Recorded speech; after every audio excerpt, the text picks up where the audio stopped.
시청자 여러분 반갑습니다. 오늘은 아주 중요합니다. 바로 시청자분들이 시장에서 무엇을 봐야 할지부터 차근차근 짚어드리겠습니다. 먼저 출발선부터 정확히 확인하고 가겠습니다. 직전 거래일 6월 2일 마감 기준으로 삼성전자 주가는 36만 500원의 거래를 마쳤습니다. 전거래일 대비 3.30% 상승한 자리이며 시가총액은 우선주를 포함해 2,100조 원을 넘어선 상태입니다. 코스피는 사상 첫 8,800선을 돌파하며 8,788에 마감했고 장중한 때 8,874까지 치솟아 9,000 등정을 시도하기도 했습니다. 매수 사이드카가 3거래일 만에 다시 발동된 자리입니다. 코스피 시가총액은 사상 처음으로 7,000조 원을 돌파했습니다. 지금 시장이 도달한 좌표가 어디인지 분명히 확인한 자리에서 오늘 개장 이후 무엇을 봐야 하는지로 넘어가 보겠습니다.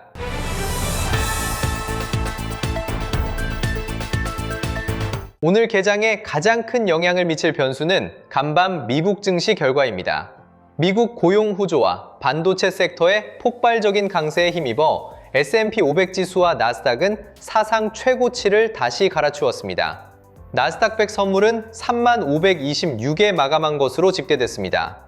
특히 필라델피아 반도체 지수가 5.5% 급등하며 글로벌 반도체 섹터의 강세 흐름이 본격화된 자리입니다.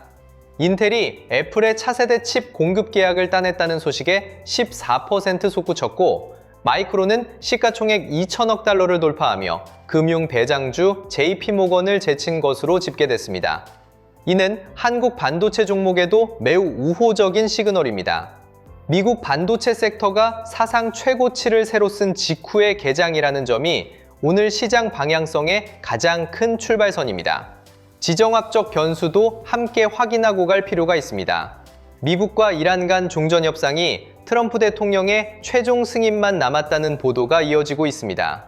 평화협상의 진전 가능성이 부각되면서 위험자산 선호 심리가 한층 강해지는 흐름이 만들어지고 있습니다. 다만 호르무즈 해협의 군사적 긴장은 여전히 해소되지 않은 상태로 단기 변동성을 키울 수 있는 변수가 함께 깔려 있습니다.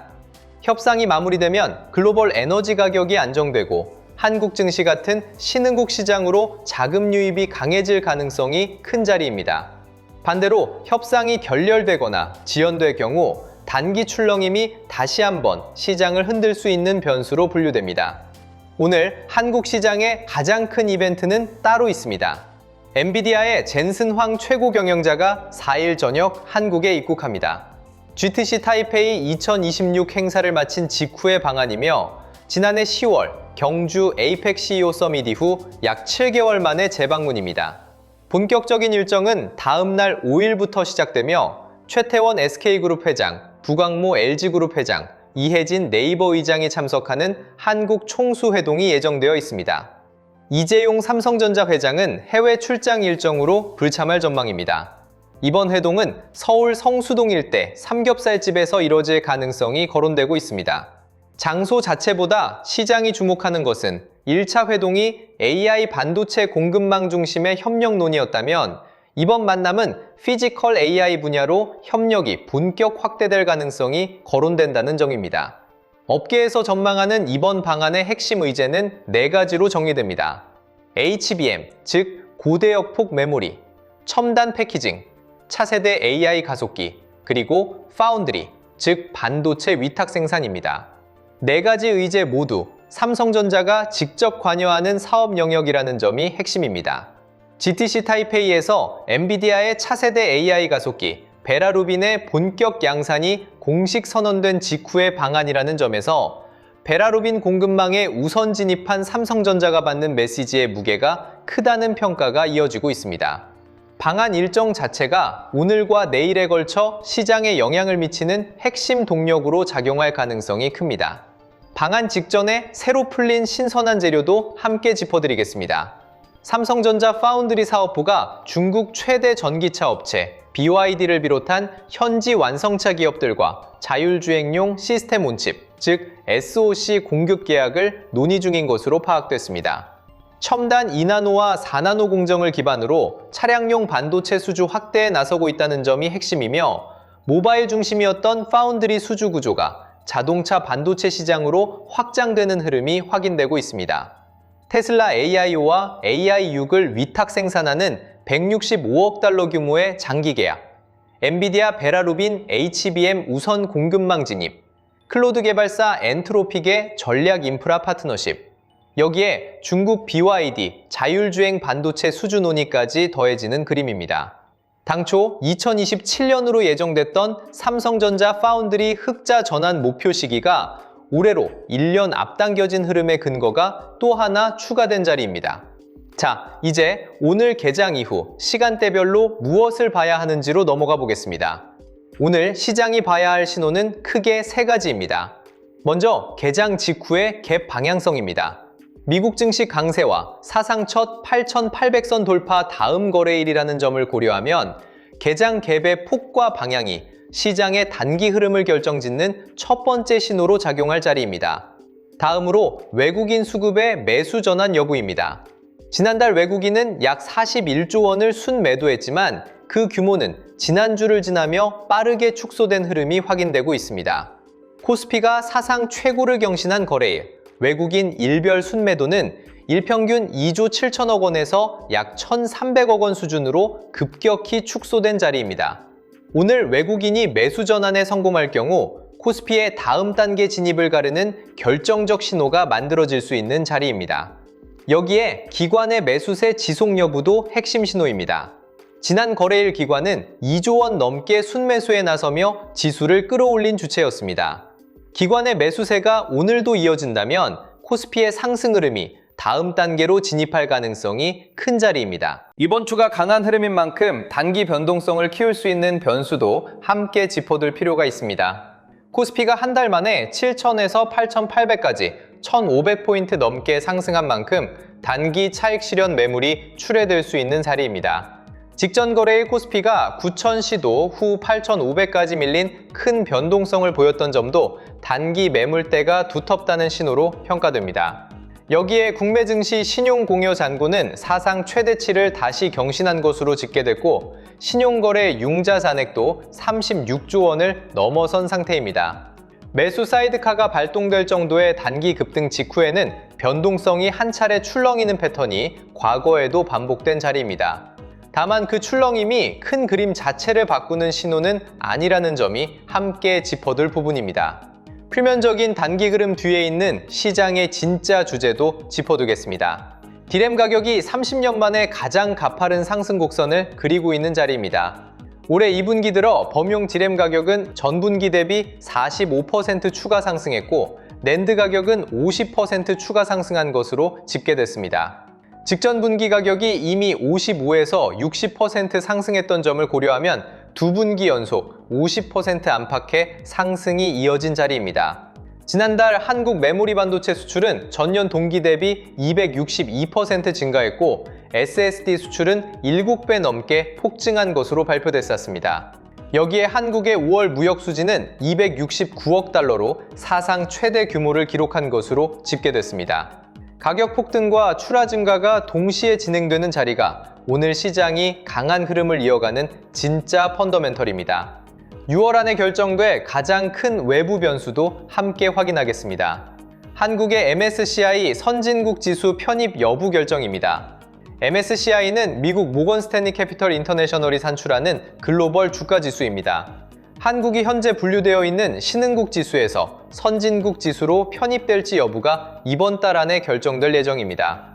선진국 지수에 정식 편입될 경우 글로벌 패시브 펀드의 신규 자금 유입 규모가 최소 60조 원 이상으로 추정됩니다.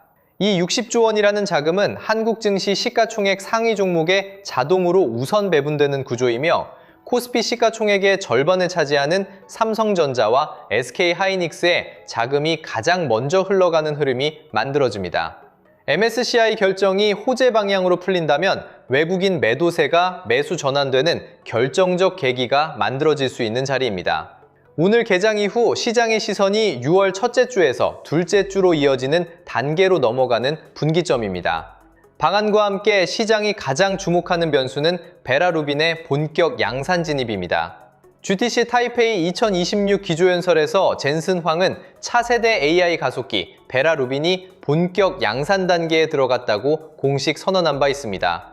베라 루빈 플랫폼은 세 가지 핵심 부품의 결합으로 구현됩니다. TSMC의 3나노 공정, 차세대 메모리, HBM4, 그리고 첨단 패키징 기술입니다. 이 가운데 HBM4 우선 공급망에 삼성전자가 진입한 사실이 이미 확인된 자리입니다. 본격 양산 단계에 들어선다는 것은 삼성전자의 HBM4 매출이 단순한 기대치가 아니라 실제 매출로 전환되는 시점이 임박했다는 의미입니다. 올해 삼성전자의 HBM 매출은 전년 대비 3배 이상 증가할 것으로 전망된 바 있고, 다음 해 HBM 가격은 추가로 50% 이상 인상될 것이라는 전망이 함께 제시되고 있습니다. 베라 루빈만이 끝이 아닙니다. 차기 플랫폼 루빈 울트라가 2027년 출시 예정으로 공식 확인된 자리입니다. 이 루빈 울트라에 탑재되는 메모리가 바로 HBM4E입니다. 삼성전자는 7세대 HBM4E 12단 샘플을 세계 최초로 글로벌 고객사에 출하한 것으로 발표한 상태입니다. HBM4 양산 출하 이후 단 3개월 만에 후속 샘플 공급입니다. 핀당 동작 속도는 최대 초당 16GB로 전작 대비 20% 향상됐고, 용량은 48GB로 30% 증가했습니다. 단일 스택 기준 대역폭은 초당 3.6TB를 지원하는 수치입니다. 베라 루빈과 그 다음 세대인 루빈 울트라까지 삼성전자가 동시에 진입에 성공한 그림이 만들어진 자리입니다. 메모리 산업의 구조 자체도 함께 바뀌고 있습니다. 삼성전자, SK하이닉스, 마이크론, 글로벌 메모리 3사가 단연 단위 장기 공급 계약, 즉 LTA를 일제히 체결하는 흐름이 확인됐습니다. 마이크론은 첫 5년 단위 공급 계약 체결을 완료한 것으로 발표됐고, SK하이닉스는 일부 LTA에서 최저 가격 보장 조항과 계약액의 10에서 30% 선급금 지급 조건을 논의 중인 것으로 알려졌습니다.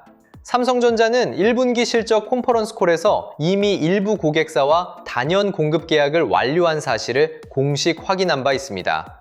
빅테크가 5년치 메모리를 미리 묶어두는 구조가 자리 잡으면서 메모리 가격의 하방 변동성이 사실상 차단되는 자리가 만들어지고 있습니다. 월가가 메모리 산업을 지속 가능한 모델로 평가하기 시작한 진짜 배경이 바로 여기에 있습니다. 베라 루빈 플랫폼이 메모리 산업에 가져온 또 다른 변화가 있습니다. 베라 루빈에서 메모리가 차지하는 원가 비중은 25%에 이를 것으로 전망됐습니다. 이는 직전 플랫폼 블랙웰 대비 5배 이상 확대된 수치입니다. 같은 GPU 한 대를 만들 때 들어가는 메모리의 가치가 5배로 뛴다는 의미입니다. AI 시장이 커질수록 메모리의 비중이 함께 커지는 구조가 본격적으로 자리를 잡았다는 의미입니다. 수급 측면의 큰 변화도 함께 짚어둘 필요가 있습니다. 국민연금 기금운용위원회는 올해 국내 주식 목표 비중을 기존 14.9%에서 20.8%로 끌어올린 것으로 발표됐습니다. 한 번에 5.9%포인트 상향한 이례적인 조정입니다. 당초 시장에서는 70조에서 80조 원 규모의 장제적 매도 압력이 부담으로 작용하고 있었습니다. 그러나 한도를 20.8%로 끌어올리면서 매도해야 할 초과분 자체가 크게 줄어드는 자리가 만들어졌습니다. 특히 삼성전자와 같은 시총 1위 종목에 직접적인 영향이 가는 변화입니다. 조정된 국내 주식 목표 비중은 리밸런싱 유예가 종료되는 다음 달 말부터 적용될 예정입니다. 삼성전자의 주주 환원 정책도 시장의 신뢰를 바치고 있습니다. 16조 원 규모의 자사주 소각을 공식 발표한 상태이며, 자사주 소각은 주식 수를 줄여 주당 가치를 끌어올리는 가장 직접적인 주주 환원 수단입니다. 여기에 추가 자사주 매입 일정의 시점이 앞당겨질 가능성이 시장 안에서 거론되고 있습니다. 반도체 슈퍼사이클 장기화 전망이 부각되면서 이사회 일정 자체가 더 빨라질 수 있다는 관측이 함께 따라붙고 있습니다. 삼성전자의 잉여 현금 흐름은 올해 185조 원, 다음에 217조 원까지 확대될 것으로 전망되어 있어 주주 환원 재원이 다음 단계의 동력으로 작용할 가능성이 큰 자리입니다. 증권가의 시각도 빠르게 움직이고 있습니다. 주요 증권사 4곳이 동시에 삼성전자 목표 주가를 50만 원대 위로 끌어올린 것으로 확인됐습니다. KB증권 53만 원, 미래에셋증권 55만 원, 한국투자증권 57만 원, SK증권 61만원, 가장 보수적인 목표가 53만원과 가장 공격적인 목표가 61만원 사이의 평균을 보더라도 현재 주가 대비 약 40% 이상의 추가 상승 여력이 열려 있다는 의미입니다. 목표 주가 상향의 근거는 세 가지로 정리됩니다.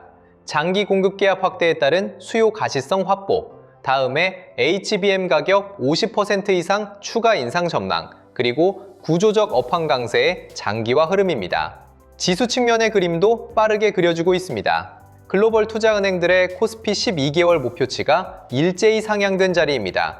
골드만삭스 9,000, 노무라증권 10,000에서 11,000, 하나증권 10,380, 국내 증권사가 처음으로 10,000 선을 기본 시나리오에 올린 자리입니다. 근거는 결국 실적입니다. 올해 코스피 상장사 예상 순이익은 약 689조 원, 다음에는 893조 원으로 전망됩니다. 특히 삼성전자와 SK하이닉스의 합산 영업이익이 향후 2년 사이 폭증할 것으로 예상되면서 코스피 10,000의 향방이 결국 반도체 투톱의 실적에 달려있다는 점이 다시 확인된 자리입니다.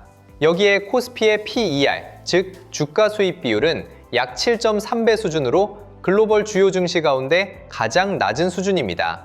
실적은 폭발적으로 늘어나는데 시장이 매기는 가격은 여전히 낮게 형성된 자리입니다. 다음으로 시장이 주목하는 가까운 일정은 2분기 잠정 실적 발표입니다. 삼성전자는 7월 초 2분기 잠정 실적을 발표할 예정입니다. 여기서 시장이 가장 주목하는 숫자는 메모리 부문의 영업이익입니다. 올해 연간 영업이익 전망치는 367조 원에 달하며 전년 대비 743% 증가한 사상 최대 수치입니다.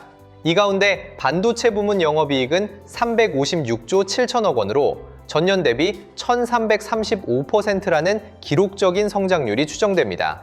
삼성전자가 과거 한 해 최대로 기록했던 영업이익은 2021년 슈퍼사이클 당시에 51조 원이었습니다. 올해 전망치 367조 원은 그보다 7배 이상 큰 규모입니다. 여기에 7월 영국 런던에서 갤럭시 언팩 행사가 예정되어 있어 갤럭시 폴드 8 와이드와 트라이폴드 등 새 폼팩터 공개가 시장의 다음 시선을 끌어당길 자리입니다. 자, 여기까지 들으시면 이런 생각이 드실 겁니다. 결국 오늘 뭘 해야 하는 거야? 정리해보면 단순합니다. 오늘 장은 그냥 운 좋게 마치는 사람이 이기는 장이 아닙니다. 기준이 있는 사람이 버티는 장입니다. 삼성전자가 40만원대 위치까지 도달하느냐, 그 흐름이 반도체 주변 종목으로 퍼지느냐, 그 다음 돈이 어디로 이동하느냐, 이걸 봐야 하는데요. 문제는 개인 투자자분들이 이 흐름을 매일 혼자 정리하기가 어렵다는 겁니다. 뉴스는 너무 많고요. 종목도 너무 많고요. 누구는 삼성전자만 보라고 하고, 누구는 하이닉스가 답이라고 하고, 누구는 장비주를 보라고 하고, 또 누구는 전력 인프라가 다음이라고 합니다. 이러면 결국 기준 없는 사람은 가장 시끄러운 뉴스에 끌려갑니다. 그래서 이런 자료가 필요한 겁니다. 삼성전자 이후 돈이 이동할 수 있는 후보군, 각 종목군별 대응 기준, AI 주식 보조지표, 템플릿, 지표 사용 설명서, 섹터별 자금 흐름, 매매 전 체크리스트, 관전 포인트 정리까지 같이 준비했습니다. 저번에 드렸던 책 자료들 기억하시죠? 주식의 타이밍, 개미가 놓친 돈의 흐름, 돈이 돈을 부른다, 그리고 코스피만의 시대, 돈의 흐름을 읽는 법까지. 이 자료들을 받아보셨던 분들은 주식시장이 단순히 좋은 뉴스 하나로 움직이는 게 아니라 돈이 어디서 시작되고 어느 섹터로 번지고 개인들이 언제 뒤늦게 따라붙는지 그 흐름을 조금은 감 잡으셨을 겁니다. 이번에는 거기서 한 단계 더 들어가겠습니다. 큰 흐름을 보는 책 자료에 더해서 실제 장에서 바로 확인할 수 있는 삼성전자 이후 돈이 이동할 수 있는 후보군, 각 종목군별 대응 기준, AI 주식 보조지표, 템플릿, 그리고 지표 사용 설명서까지 같이 준비했습니다. 기존 자료를 못 받으신 분들도 계실 수 있잖아요. 그런 분들을 위해 개미가 놓친 돈의 흐름, 주식의 타이밍, 돈이 돈을 부른다, 코스피만의 시대, 주식의 흐름을 읽는 법까지 전에 못 받으셨던 분들도 이번에 같이 받아보실 수 있게 준비해 두었습니다. 자, 이제 삼성전자만 보면 늦을 수 있습니다. 선도주만 보는 순간 수급의 다음 파도를 놓칠 수 있습니다. 지금 장은 삼성전자가 중심에 서 있는 건 맞습니다. 그런데 큰 돈은 한 종목에만 계속 머물지 않습니다. 처음에는 선도주가 먼저 움직입니다. 그 다음 수급이 주변 종목으로 퍼집니다. 그리고 후발주로 수급이 번집니다. 마지막에 개인 투자자들이 뒤늦게 따라갑니다. 큰 돈은 이미 핵심주에 먼저 들어가고 그 다음 장비, 소부장, 전력 인프라 쪽으로 번지는데 뉴스가 크게 퍼질 때쯤이면 이미 1차 움직임이 나온 뒤일 수 있습니다. 그래서 지금은 삼성전자만 볼 게 아니라 삼성전자 다음에 돈이 어디로 번질지 같이 봐야 합니다. 뉴스보다 먼저 돈의 흐름을 봐야 합니다. 이번 자료는 오늘 장에서 감정으로 흔들리지 않기 위한 기준표라고 보시면 됩니다. 삼성전자를 계속 들고 갈지, 일부를 덜어낼지, 눌림을 기다릴지, 아니면 삼성전자 다음으로 돈이 번질 수 있는 후보군을 준비할지 이 기준을 잡을 수 있게 구성했습니다. 이건 이 종목 무조건 사세요 이런 자료가 아닙니다. 리딩방도 아닙니다. 찍어주는 자료도 아닙니다. 대신 여러분이 직접 시장을 볼 때 어떤 섹터에 돈이 붙는지, 거래량이 살아나는지, 외국인과 기관 수급이 들어오는지, 관심 구간인지, 주의 구간인지 체크할 수 있게 도와주는 자료입니다. 이번 자료도 100% 무료로 받아가실 수 있습니다. 받는 방법은 간단합니다. 구독과 좋아요 눌러주시고요. 댓글창에 구독이라고 남겨주세요. 그리고 설명란 링크로 신청하시면 됩니다. 여기서 미루지 마세요. 장 시작하고 나서 뒤늦게 기준을 찾으면 늦습니다. 자료 받아두세요. 당장 매수하라는 게 아닙니다. 먼저 기준을 잡자는 겁니다. 제가 주목하고 있는 후보군, 삼성전자 보유자와 신규 진입자가 봐야 할 관심 구간, 돈이 이동하는 순서, 섹터별 체크리스트, AI 주식 보조지표, 이걸 받아두고 보는 사람과 그때그때 뉴스 보고 따라가는 사람은 완전히 다릅니다. 필요하신 분들은 지금 바로 구독과 좋아요 눌러주시고 댓글창에 구독 남기고 설명란 링크로 신청해서 받아두세요. 이제 오늘 시장이 봐야 할 단 한 가지로 마무리하겠습니다. 지금 한국 증시가 마주한 자리는 분명합니다. 미국 증시 사상 최고 직후의 개장, 젠슨황의 한국 입국과 5일 한국 총수 회동, 베라루빈 본격 양산과 HBM사 무선 공급망 진입, 30년 만에 디램 가격 폭등과 2분기 연속 50% 안팎 상승, 빅테크 LTA 가속과 메모리 가격 하방 변동성 차단, 베라루빈의 메모리 원가 비중 5배 확대, 국민연금 국내 주식 비중 상향과 매도 폭탄 시나리오 해소, 16조 자사주 소각과 추가 매입 가능성, 증권가 목표 주가 50만 원대 위로 일제 상향, 코스피 1만 시나리오 본격화, 이번 달 안에 결정돼 MSCI 선진국 지수 편입 여부, 한국 무역 수지 사상 최대화, 메모리 수출 폭증. 이 모든 흐름이 같은 시점에 정렬되고 있다는 점이 오늘 시장이 보고 있는 자리입니다. 오늘 시장이 봐야 할 단 한 가지는 가격 자체가 아니라 이 흐름들이 어떻게 풀려나가는가입니다.